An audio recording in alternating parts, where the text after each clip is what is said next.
Of investigation CBI आम आदमी party के खिलाफ, अरविंद केजरीवाल जी के खिलाफ षड्यंत्र रच रहे हैं।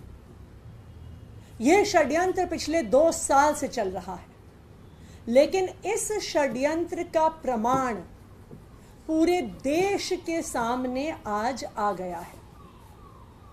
कल सुप्रीम कोर्ट में अरविंद केजरीवाल जी की बेल की हियरिंग थी।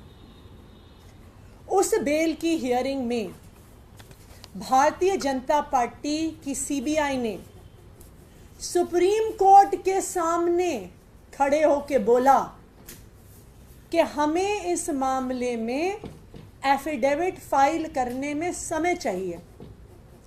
आज हियरिंग मत करिए, हमें 1 हफ्ते का समय दीजिए, हमें 2 हफ्ते का समय दीजिए, हमें एफिडेविट फाइल करने में समय चाहिए। सुप्रीम कोर्ट भी क्या करता, जब वहां पे सीबीआई का वकील खड़े होकर बोलते हैं, केंद्र सरकार की सीबीआई बोलती है कि हमें समय चाहिए, तो सुप्रीम कोर्ट ने भी समय दिया और 2 हफ्ते बाद की तारीख अरविंद केजरीवाल जी के केस की लगा दी। लेकिन आज जिस एफिडेविट पर सीबीआई ने कहा कि हमें फाइल करने के लिए 1 हफ्ते का समय चाहिए, आज वो एफिडेविट दिल्ली के देश के हर अखबार में छपा हुआ है। इसका क्या मतलब है कि जो एफिडेविट सीबीआई कह रही थी कि हमने तैयार नहीं किया, हमें तैयारी के लिए 1 हफ्ते का समय चाहिए, तो वो आज देश के हर अखबार में कैसे छप गया? इसका मतलब है एफिडेविट तैयार था। इसका मतलब है कि सुप्रीम कोर्ट को झूठ बोला गया। इसका मतलब है कि सिर्फ अरविंद केजरीवाल को कुछ दिन और जेल में रखने की साजिश कर रही है भारतीय जनता पार्टी की सेंट्रल ब्यूरो ऑफ इन्वेस्टिगेशन। और ये कोई आज की बात नहीं है। पिछले 2 साल से लगातार आम आदमी पार्टी के सभी नेताओं के खिलाफ षड्यंत्र किया जा रहा है। सभी नेताओं के खिलाफ रेड हो गई, सभी नेताओं को बार बार पूछताछ के लिए बुलाया गया और गवाहों को धमकाया गया आम आदमी पार्टी के नेताओं के खिलाफ गवाही देने के लिए।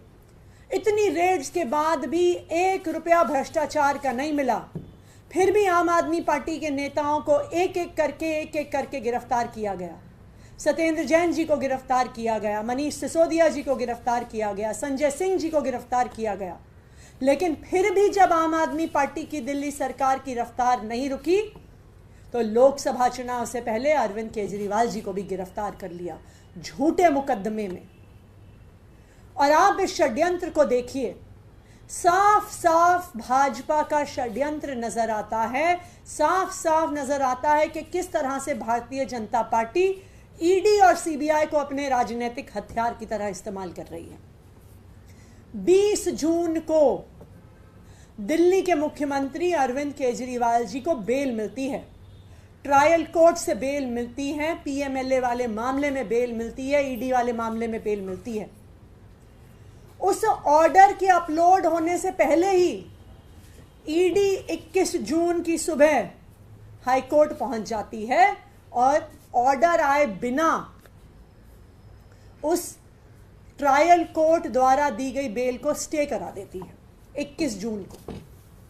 22 जून को अरविंद केजरीवाल जी और उनके वकील हाईकोर्ट के इस ऑर्डर के खिलाफ सुप्रीम कोर्ट जाते हैं स्टे को हटवाने के लिए। और भारतीय जनता पार्टी को पता है कि सुप्रीम कोर्ट से हर इंसान को न्याय मिलता है, तो भारतीय जनता पार्टी क्या करती है कि उनको जब पता चल जाता है कि ईडी के केस में तो बेल मिल गई, तो वो 26 जून को अरविंद केजरीवाल जी को सीबीआई से अरेस्ट करवा लेते हैं कि वो किसी भी तरीके से जेल से बाहर ना आ सके। तो जब 11 जुलाई को अरविंद केजरीवाल जी को सुप्रीम कोर्ट से भी ईडी के मामले में बेल मिल जाती है, फिर भी आज 24 अगस्त तक अरविंद केजरीवाल जी षड्यंत्र की वजह से जेल से बाहर नहीं आ पाए। जब अरविंद केजरीवाल जी का ये मामला, सीबीआई की गिरफ्तारी का मामला सुप्रीम कोर्ट पहुंचता है, सीबीआई को 2 हफ्ते मिलते हैं, उनको जवाब फाइल करने को दिया जाता है। तो कल कोर्ट में सीबीआई आके खड़ी हो जाती है और कहती है कि हमें और समय चाहिए। ये अखबार इस बात को साबित कर देते हैं कि सीबीआई को समय नहीं चाहिए था।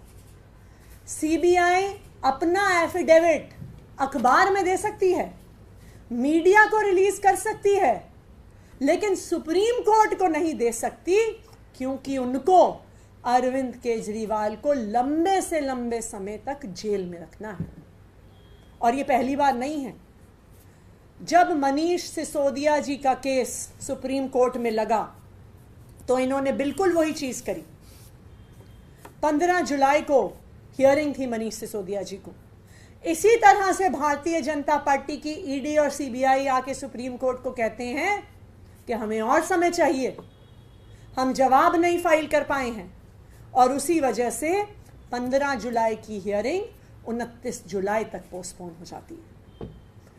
लेकिन मैं भारतीय जनता पार्टी को ये कहना चाहूंगी कि वो चाहे जितनी भी कोशिश कर लें, जीत आखिरकार सच्चाई की होती है, जीत आखिरकार सच की होती है, जीत आखिरकार सत्य की होती है। हमने मनीष सिसोदिया जी के केस में भी देखा कि ईडी की तमाम कोशिशों के बावजूद, सीबीआई की तमाम कोशिशों के बावजूद उन्हें आखिरकार सुप्रीम कोर्ट से राहत मिली।